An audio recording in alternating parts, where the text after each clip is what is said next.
بسم اللہ الرحمن الرحیم۔ کسی جگہ ایک نوسرباز دجال رہا کرتا تھا۔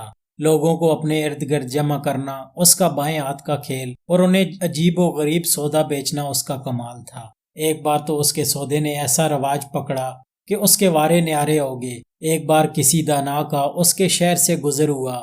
شہر میں چل رہے اس نوسرباز کے کاروبار سے مچے شور شرابے سے اسے بھی بڑی حیرت ہوئی۔ پوچھنے پر پتہ چلا کہ یہ نوسرباز لوگوں کو جنت میں زمین کا ٹکڑا بیچتا اور ملکیت کے کاغذات بنا کر دیتا ہے۔ جس کسی نے اس سے جنت میں یہ زمین خرید رکھی ہو، مرنے پر ملکیتی کاغذات ساتھ دفنا دیے جائیں تو مرنے والا سیدھا جنت میں جا کر اپنی زمین میں رہائش اختیار کر لیتا ہے۔ شہر میں جاری اس چلتن سے سب خوش اور کوئی بھی اس کے خلاف ایک حرف سننے کے لیے تیار نہ تھا۔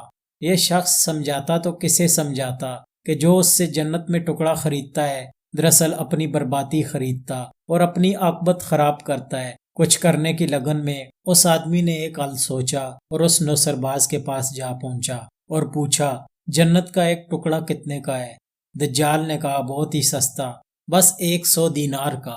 دانا نے پھر پوچھا، اور اگر میں نے دوزخ میں زمین خریدنی ہو تو کیا بہو ہے؟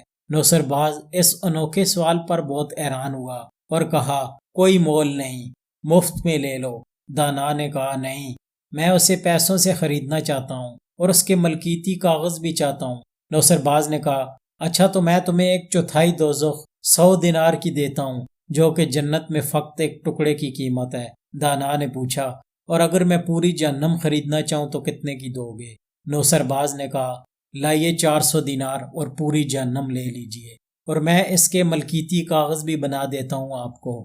دانا نے نوسرباز کو 400 دینار دے کر پوری جہنم خریدی، ملکیتی کاغذات بنوائے اور گواہوں کے طور پر نوسرباز کے گرد لگے مجمع میں سے ڈھیر سارے لوگوں کے دستخط کرا لیے۔ رسید لیے دانا نے باہر جا کر لوگوں کو آواز دے کر بلایا اور کہا، اے لوگو، یہ دیکھو میں نے پوری جہنم خرید لی ہے۔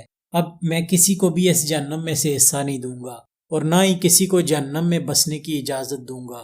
تمہارے پاس اب مرنے کے بعد کوئی چارہ نہیں کہ بس سیدھا جنت میں جا کر رہو، چاہے تم نے ادھر کوئی ٹکڑا خریدا ہے یا نہیں خریدا۔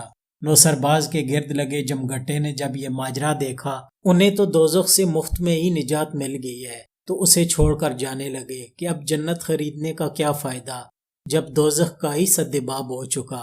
نوسرباز جو اپنے آپ کو دوزخ بیچنے پر دانا سمجھ رہا تھا، اس کو اب خبر لگی کہ اس کے ساتھ آت ہو چکا ہے اور اس کا جنت بیچنے کا کاروبار بند ہو چکا ہے۔